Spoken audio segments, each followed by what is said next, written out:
नमस्कार दोस्तों, स्वागत है आपका अपना चैनल जिसका नाम है केवल एग्जाम। इसमें हम पॉलिटी के महत्वपूर्ण प्रश्नों को पढ़ रहे थे। जैसा कि आप जान रहे हैं कि ये यूथ कंपटीशन की बुक है जिसमें 1 लाख प्रश्नों को, पॉलिटी के 1 लाख इम्पॉर्टेंट प्रश्नों को सम्मिलित किया गया है जो अब तक विभिन्न परीक्षाओं में पूछे जा चुके हैं। तो उसी को आज हम रिवीजन कर रहे हैं। इससे पहले भी हमने कई पार्ट उससे पहले कर चुके हैं। पॉलिटी में हम आज जो पढ़ रहे हैं वो फंडामेंटल राइट पढ़ रहे हैं। फंडामेंटल राइट में भी हम धर्म की स्वतंत्रता के बारे में पढ़ चुके हैं, मतलब कि पढ़ने जा रहे हैं। इस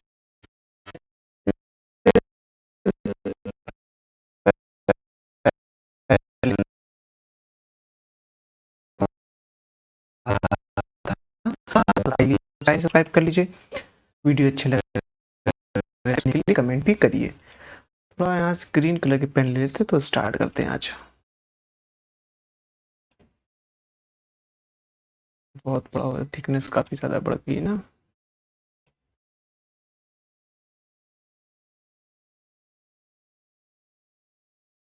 ठीक है,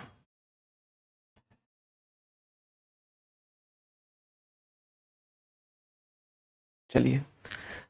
धार्मिक धार्मिक स्वतंत्रता के अधिकार के अंतर्गत क्या क्या प्रावधान सम्मिलित हैं? यानी कि जो धर्म की स्वतंत्रता है, जो हमें धर्म का स्वतंत्रता के लिए फंडामेंटल राइट मिले हैं, उसके अंदर क्या क्या प्रावधान किए गए हैं। तो उसमें प्रावधान है कि धर्म प्रचार करने का अधिकार है, सिखों को कृपाण धारण करने व रखने का अधिकार है, राज्य को समाज सुधार विधि निर्माण का अधिकार है। यानी कि जो व्यक्ति है वो अपने धर्म का प्रचार कर सकता है, पहला है।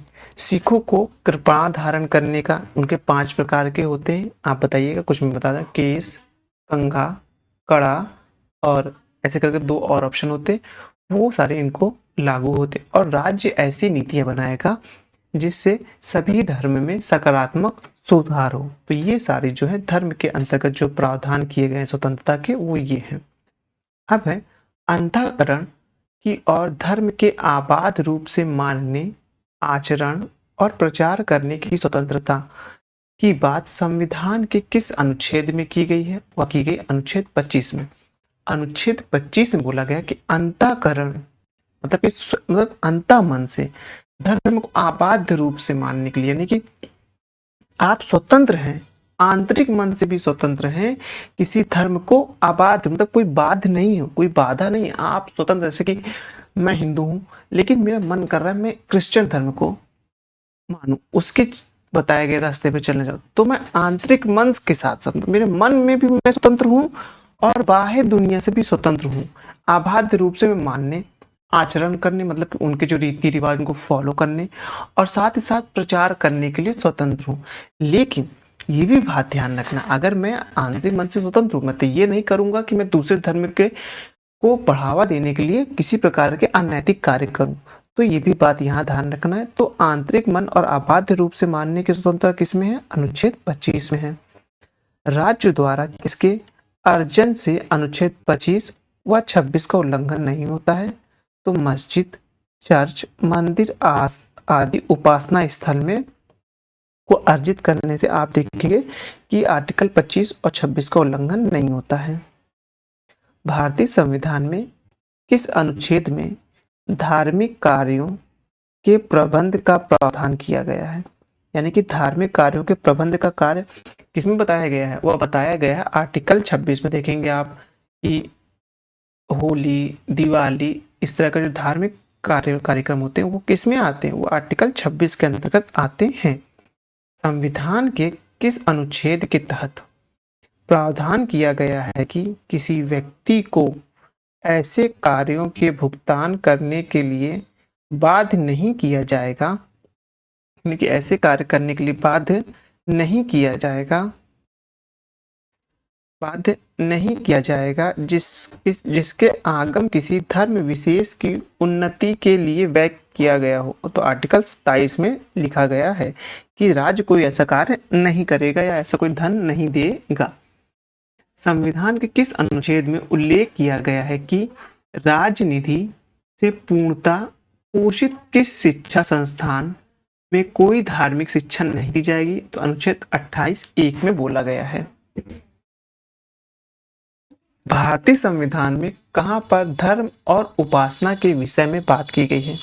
तो धर्म की उपासना के विषय में बात की गई है हमारे उद्देशिका में, स्टार्टिंग में हमने पढ़ा था, और आर्टिकल 25 से 28 के बीच की गई है। अब है भारतीय संविधान के अनुच्छेद 25 से 28 तक धार्मिक स्वतंत्रता का अधिकार प्राप्त किसे किसे प्राप्त है? तो देखेंगे सभी व्यक्तियों को, भारतीय तथा विदेशी दोनों को प्राप्त है। अब है पंथ निरपेक्ष शब्द उद्देशिका के किस संविधान संशोधन के माध्यम से जोड़ा गया है?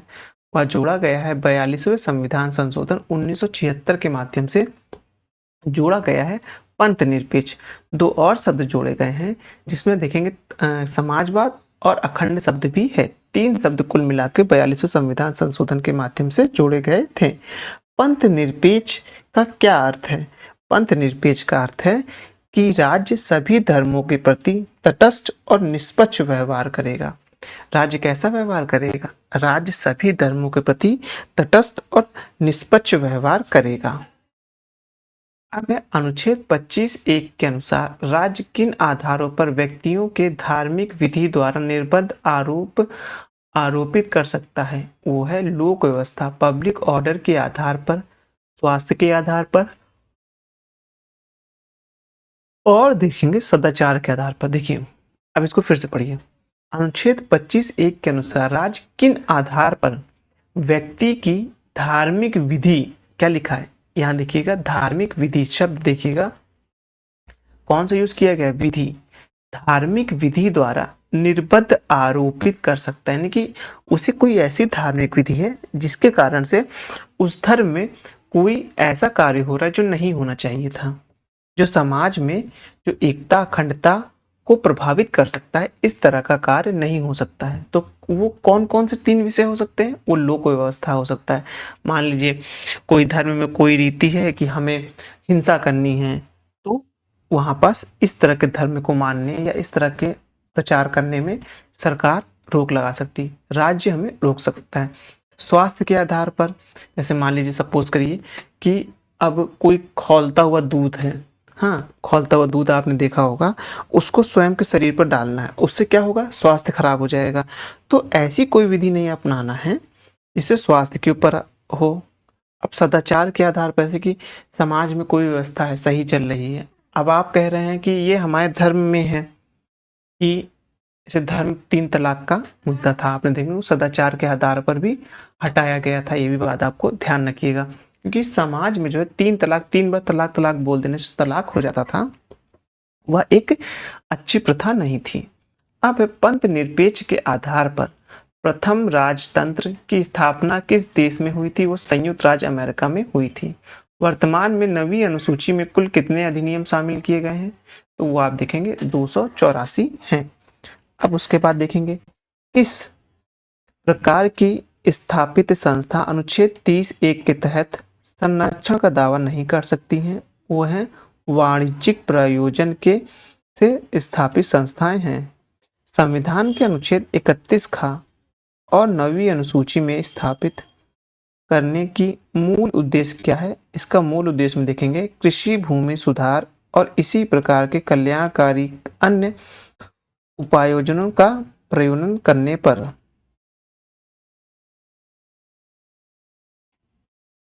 अब है 1975 के आपात के दौरान किन विषयों को नवीं अनुसूची में डाल दिया गया था? तो नवीं अनुसूची में जब जिस वक्त आपातकाल था, उस समय क्या होता, जब नवीं अनुसूची में कोई विषय डाल दिया जाता था तो न्यायालय उसका जो है विधिलोकन नहीं कर सकती थी, पूर्वालोकन नहीं कर सकती थी। न्यायालय ये नहीं बता सकती थी ये चीज़ गलत है या सही है, व्यक्ति उस चीज़ को लेकर न्यायालय में नहीं जा सकता था जब भी अगर कोई भी विषय नवीं अनुसूची में डाल दिया जाता था। तो वही पूछ रहा है 1975 में आपात के दौरान किन विषयों को नवीं अनुसूची में डाल दिया गया था? तो वो था लोक प्रतिनिधित्व अधिनियम 1951, 1974 का जन संशोधन अधिनियम और निर्वाचन विधि संशोधन अधिनियम था जो कि 1975 में था। तो ये क्वेश्चन थोड़ा सा इंपॉर्टेंट है, इसको आप लोग टिक कर लीजिएगा।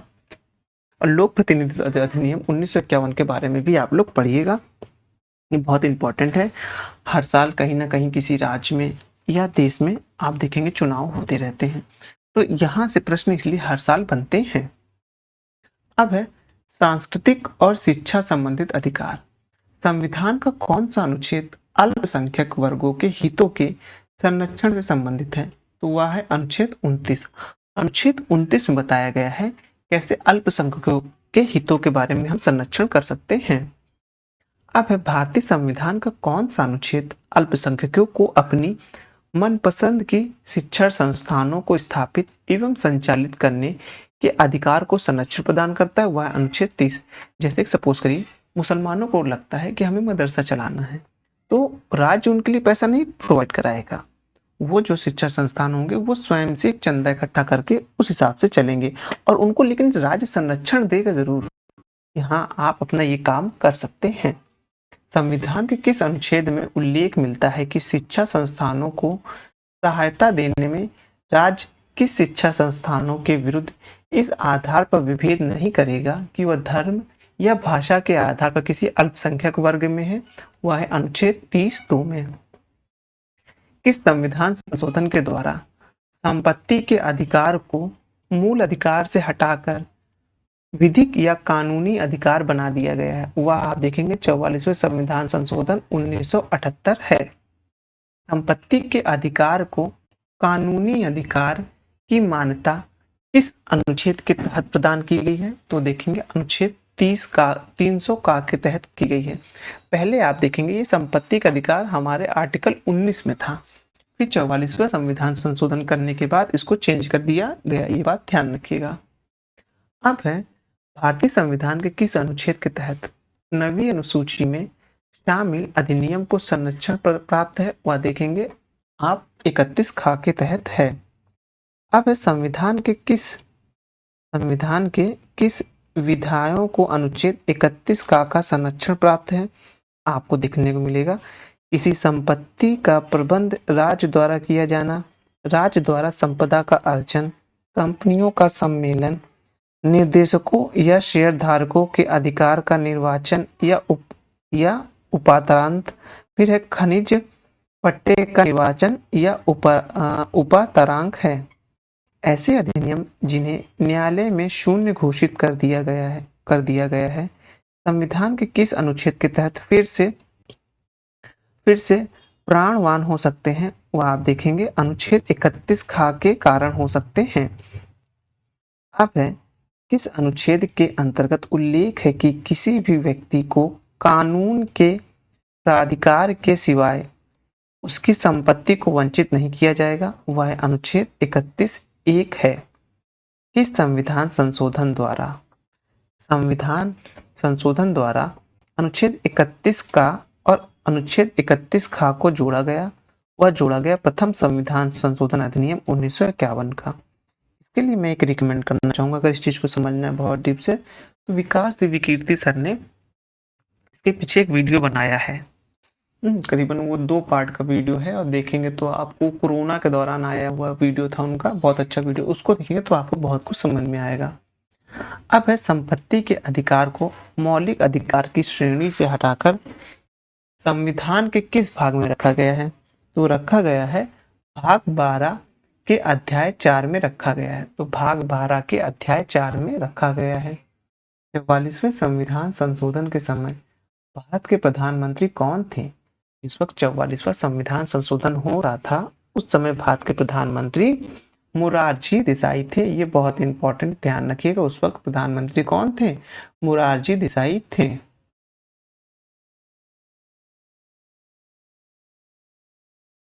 अब है संवैधानिक उपचारों का अधिकार। इसका संवैधानिक उपचारों का अधिकार मतलब कि जो हमारे संवैधानिक अधिकार हमें प्राप्त हुए हैं, अगर वो किसी प्रकार से उनका हनन होता है तो हम किस आर्टिकल के तहत उन जो अधिकार का हनन हो रहा है उसका उपचार कराने जाएंगे? तो आर्टिकल 32 के माध्यम से जाते हैं हम कोर्ट में। संवैधानिक उपचारों का अधिकार का प्रावधान संविधान के किस अनुच्छेद में है? वह अनुच्छेद 32 है।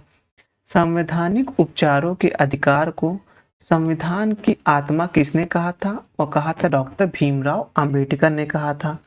उच्चतम न्यायालय द्वारा किस अनुच्छेद के तहत किस रीट जारी की जाती है, वह रहता है अनुच्छेद 32। यानी कि सपोज करिए कि राज्य कोई ऐसा कानून बना रहा है जिससे आपके मौलिक अधिकार में किसी प्रकार का हनन हो रहा है, तो उच्चतम न्यायालय क्या करेगा? उच्चतम न्यायालय और उच्च न्यायालय दोनों, उच्चतम न्यायालय दो जो रहेगा वो 226 के माध्यम से और उच्च न्यायालय 32 के माध्यम, आर्टिकल 32 के माध्यम से वो वहां पास क्या करेगा? एक रीट जारी कर देगा कि ये आप या राज्य के द्वारा ऐसे कानून बनाए जा रहे हैं जिससे नागरिकों के अधिकार का हनन हो रहा है।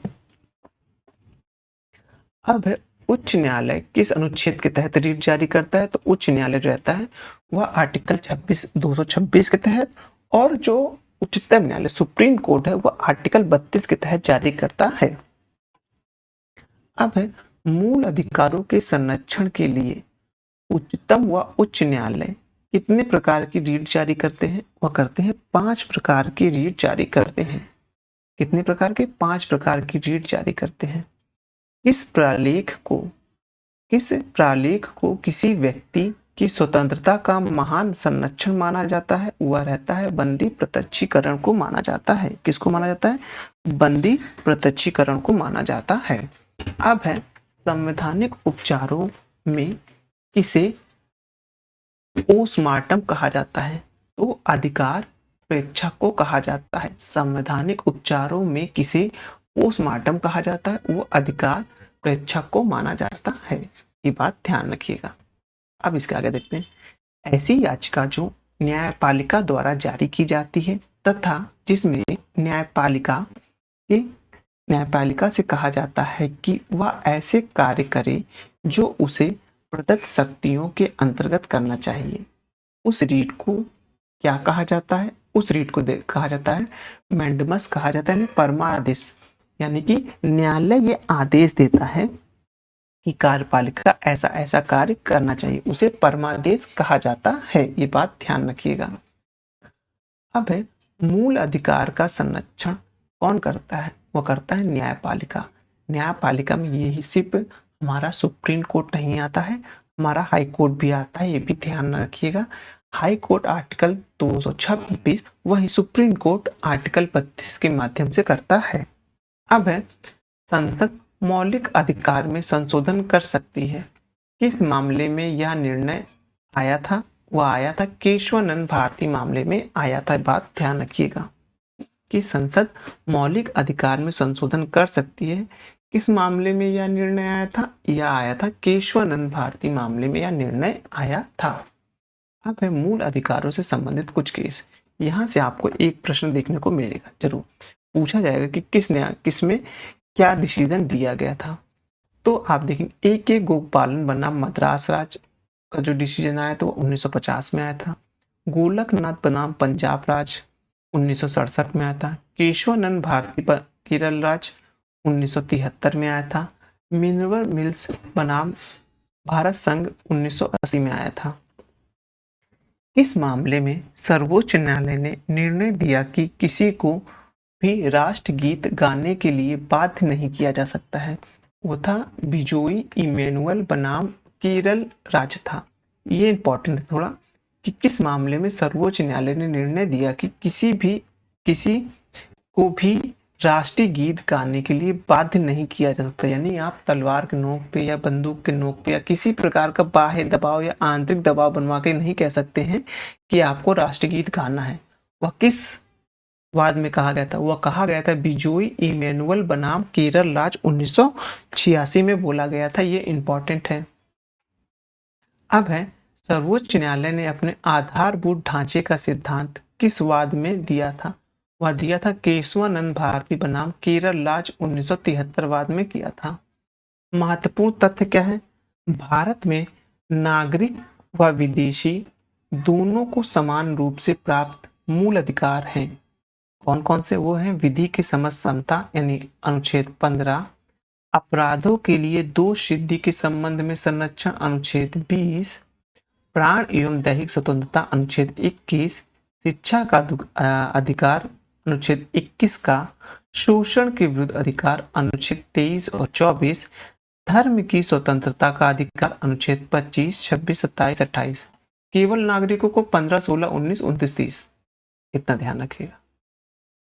केवल नागरिक को अगर आएगा केवल नागरिक को कौन कौन से मूल अधिकार प्राप्त हैं, तो आप याद रखिए 15, 16, 19, 29, 30 ये जो हमारे मूल अधिकार हैं ये आपको केवल नागरिकों को मिले हैं। बाकी ये जो लिखे हुए हैं नागरिक प्लस व्यक्ति दोनों को प्राप्त हुए हैं।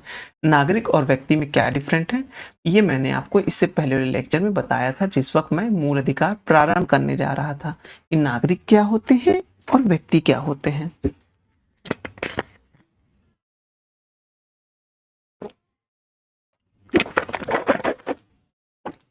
अब है मूल अधिकारों के मूल अधिकार से संबंधित कौन सा अधिकार गैर नागरिकों को भी उपलब्ध है, वह संवैधानिक निराकरण का अधिकार है।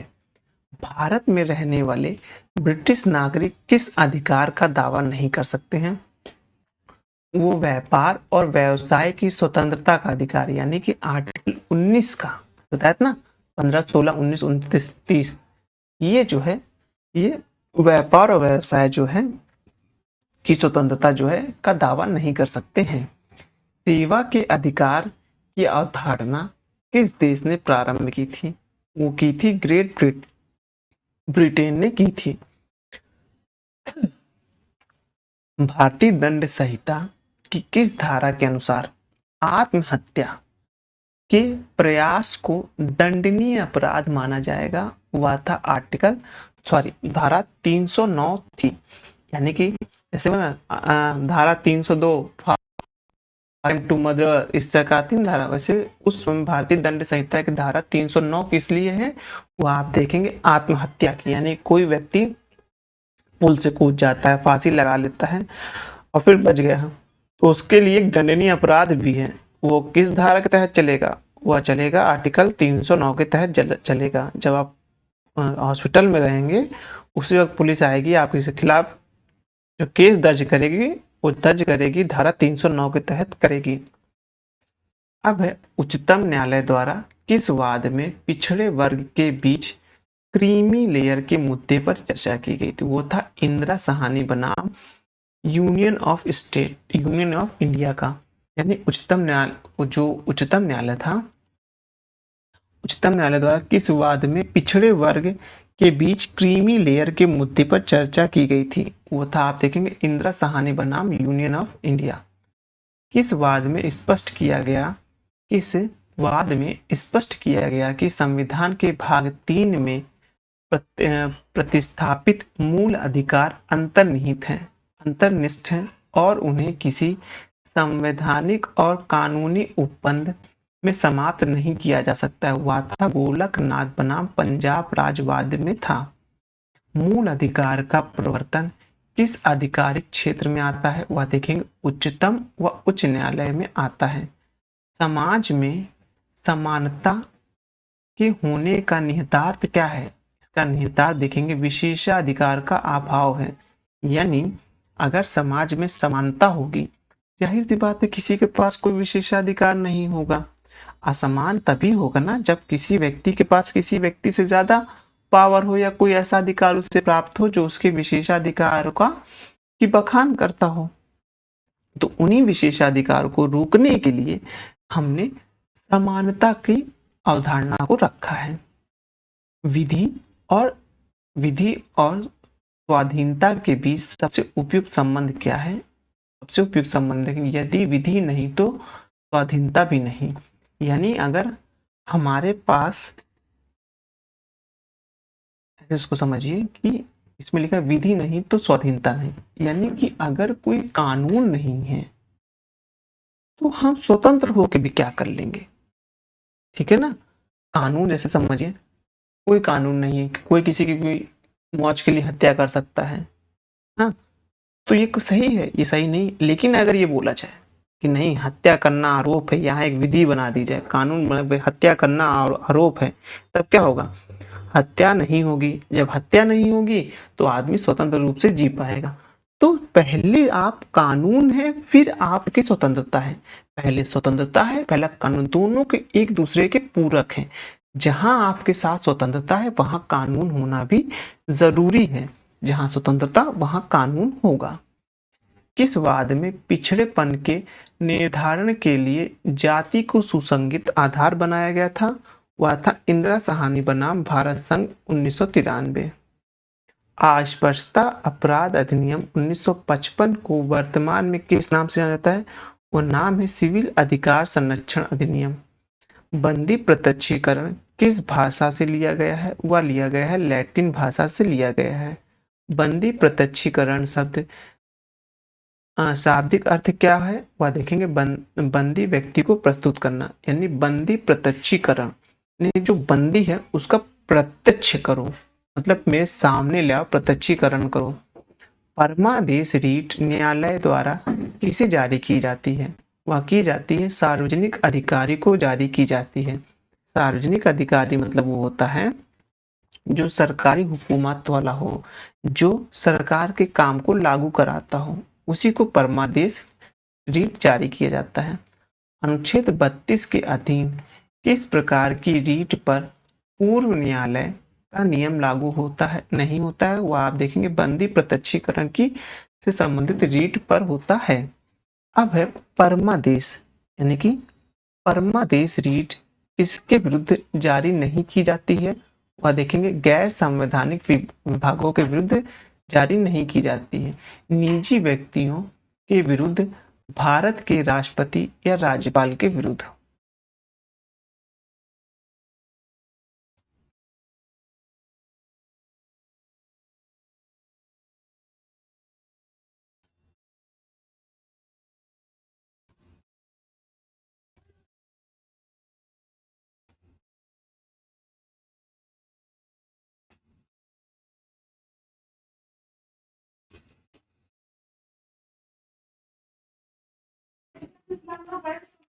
अब है कि परमादेश रीट किसके विरुद्ध नहीं जारी की जा सकती है? वह आप देखेंगे कि राष्ट्रपति या किसी राज्य के राज्यपाल के विरुद्ध अपने पद के कर्तव्यों का प्रयोग या अनुपालन के लिए। फिर देखेंगे उच्च न्यायालय या न्यायिक हिरासत में काम करते हुए किसी मुख्य न्यायाधीश या न्यायाधीश के विरुद्ध नहीं जारी की जा सकती है। परमादेश रीट मुख्य न्यायाधीश या अन्य न्यायाधीश के विरुद्ध कब जारी की जा सकती है? जब वह प्रशासनिक हैसियत से काम ना कर रहे हों तब। बंदी प्रत्यक्षीकरण रीट को किसके विरुद्ध जारी किया जा सकता है? वह देखेंगे व्यक्तिगत या सार्वजनिक प्राधिकरण दोनों के विरुद्ध जारी किया जा सकता है। ये इंपॉर्टेंट है, ध्यान रखिएगा। प्रतिषेध रीट किसके विरुद्ध जारी की जा सकती है? वह है न्यायिक एवं अर्ध न्यायिक प्राधिकारों के विरुद्ध। किस वाद में 93वें संविधान संशोधन को संवैधानिक घोषित किया था? वो था अशोक ठाकुर बनाम भारत संघ वाद में किया था। निवारक निरोध पर गिरफ्तार व्यक्ति को कौन कौन से अधिकार प्राप्त होते हैं? वो अधिकार हैं अभ्यावेदन के अवसर का और गिरफ्तारी का आधार जानने का, यानी कि उसे पता तो चले भाई किस लिए गिरफ्तार किया गया है। अब है संविधान के किस सूची में निवारक निरोध को शामिल किया गया है? वह देखेंगे आप सम्मति सूची के अंतर्गत आता है। अब है 5 प्रकार के रीट का उल्लेख है। पहला देखेंगे बंदी प्रत्यक्षीकरण, इसे हैबियस कॉर्पस कहा जाता है। इसमें न्यायालय बंदीकर्ता व्यक्ति को आदेश देता है कि वह गिरफ्तार व्यक्ति को 24 घंटे के अंदर न्यायालय के समक्ष प्रस्तुत करें। अब फिर देखेंगे बंदी प्रत्यक्षीकरण लोक अधिकारी व निजी व्यक्ति दोनों के विरुद्ध जारी होता है। प्राण एवं दैहिक स्वतंत्रता आर्टिकल 21 का मूल भाव बंदी प्रत्यक्षीकरण में निहित है। अब है परमादेश, इसमें कहते हैं हम आदेश देते हैं यह एक नियंत्रण है जिसमें न्यायालय द्वारा सार्वजनिक अधिकारी को जारी किया जाता है कि उससे उस कार्य को ना करने के संबंध में पूछा जा सके। याद रखिएगा, सार्वजनिक अधिकारी है, कोई निजी व्यक्ति के बारे में बात नहीं कर रहा है। अब है प्रतिषेध, प्रोहिबिशन। इसका अर्थ होता है रोकना।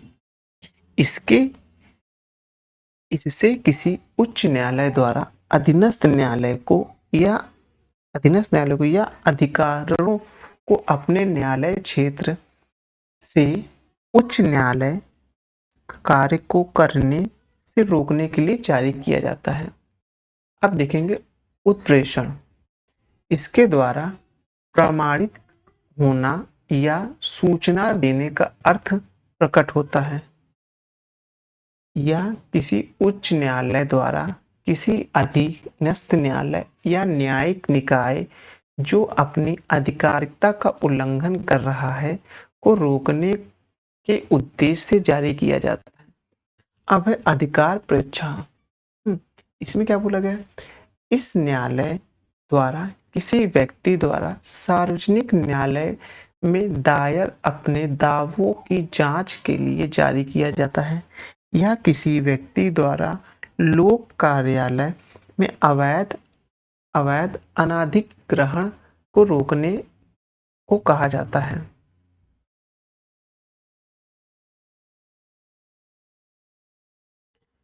सेवा संबंधित मामले में, इसमें सेवा संबंधित मामले में व्यथित व्यक्ति को सबसे पहले किसकी शरण में जाना पड़ता है? वो जाना पड़ता है उच्च न्यायालय की शरण में जाना पड़ता है। कौन सी रीट अधीनस्थ न्यायालय के विरुद्ध जारी की जाती है? वो आप देखेंगे प्रतिषेध एवं उत्प्रेषण की रीट है।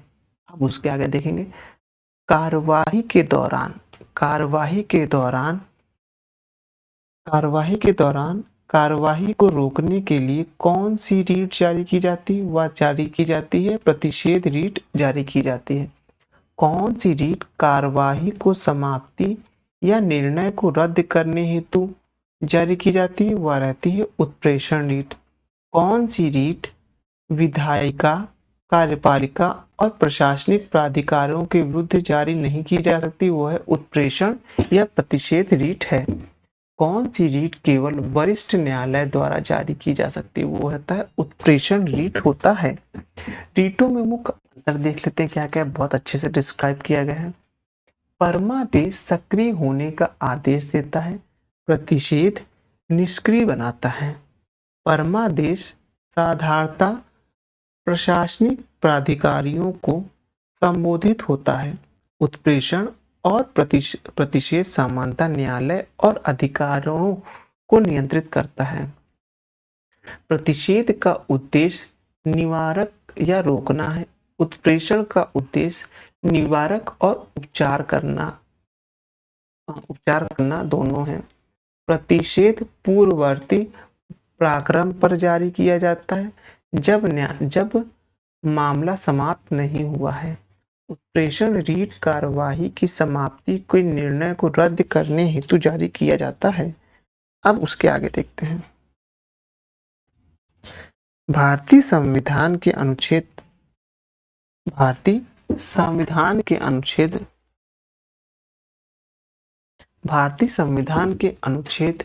34 में प्रावधान किया गया है। क्या प्रावधान किया गया है?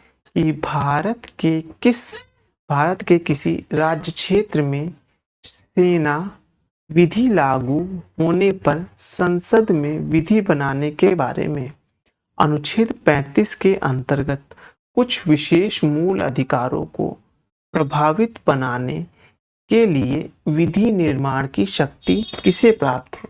और देखेंगे आप किसे प्राप्त है? केवल संसद को, यानी संसद ही विधि बना सकती है मूल अधिकार से संबंधित। अब मूल अधिकार को एक सूक्ष्म रूप में देख लेते हैं। समानता का अधिकार 14 से 18 के बीच है। अनुच्छेद 14 में क्या लिखा है? विधि के समक्ष समानता। 15 में धर्म, मूल, वंश, जाति, लिंग या जन्म के आधार पर भेदभाव नहीं होगा। 16 में लिखा हुआ है कि लोक नियोजन के विषय में अवसर की समानता होगी। 17 में लिखा अस्पृश्यता को समाप्त करना है। 18 में लिखा है कि उपाधि का अंत करना है। इसका उपाधि का अंत करना है।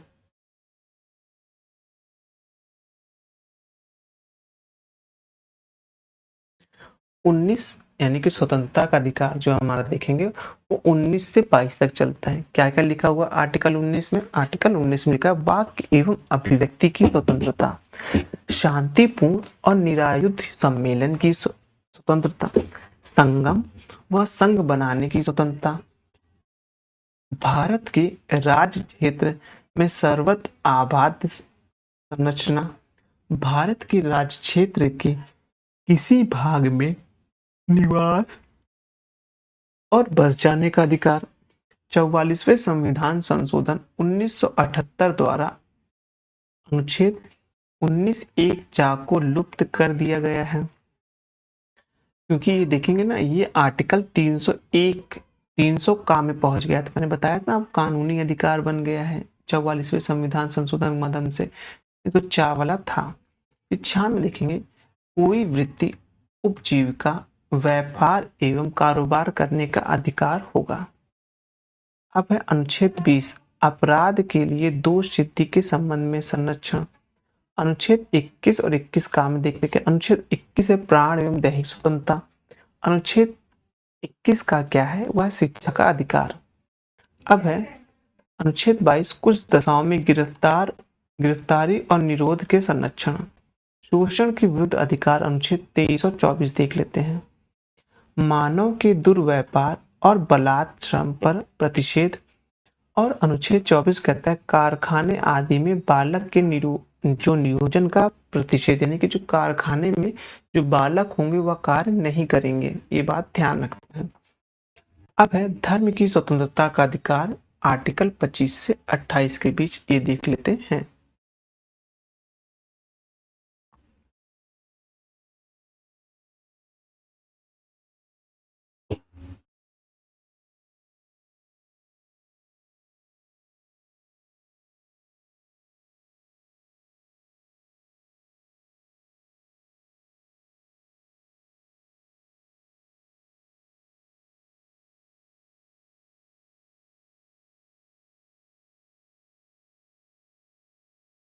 आवाज आ रही है?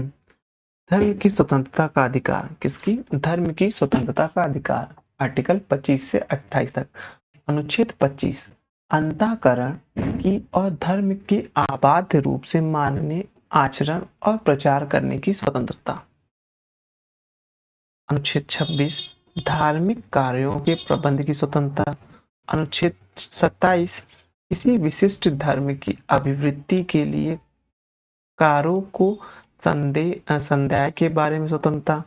अनुच्छेद 28 है कुछ शिक्षा संस्थानों में धार्मिक शिक्षा या धार्मिक उपासना में उपस्थित होने के बारे में स्वतंत्रता।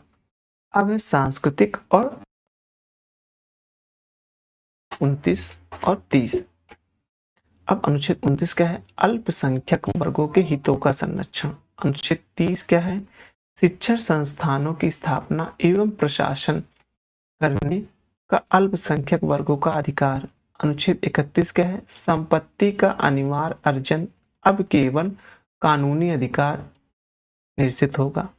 अनुच्छेद 32 क्या है? संवैधानिक उपचार का अधिकार है। अब यहां से एक नया टॉपिक स्टार्ट हो रहा है जिसका नाम है नीति निर्देशक तत्व एवं मूल कर्तव्य। इसको हम नेक्स्ट टॉपिक में स्टार्ट करेंगे क्योंकि ये बहुत ही इंपॉर्टेंट, मतलब कि अगर मुझे कुछ टॉपिक इंपॉर्टेंट चुनना हो पॉलिटी में तो आप देखेंगे वो मूल अधिकार है, नीति निर्देशक तत्व है, संसद है, फिर आप देखेंगे संसद के बाद जो आपको देखने को मिलेगा वह देखने को मिलेगा आपको न्यायालय। ये 4-5 टॉपिक ऐसे हैं जिनसे तो हमेशा क्वेश्चन बनता है। यही 4-5 टॉपिक जिनसे क्वेश्चन बनना एकदम तय है। तो इसको हम बहुत डीप और बहुत ही अच्छे से एक क्वेश्चन पढ़ेंगे जैसे हमने मूल अधिकार में पढ़ा है, ठीक वैसे ही हम नीति निर्देशक एवं मूल कर्तव्य में भी पढ़ेंगे। तो चलिए नेक्स्ट वीडियो में हम क्या पढ़ेंगे? नीति निर्देशक तत्व के बारे में पढ़ेंगे। धन्यवाद।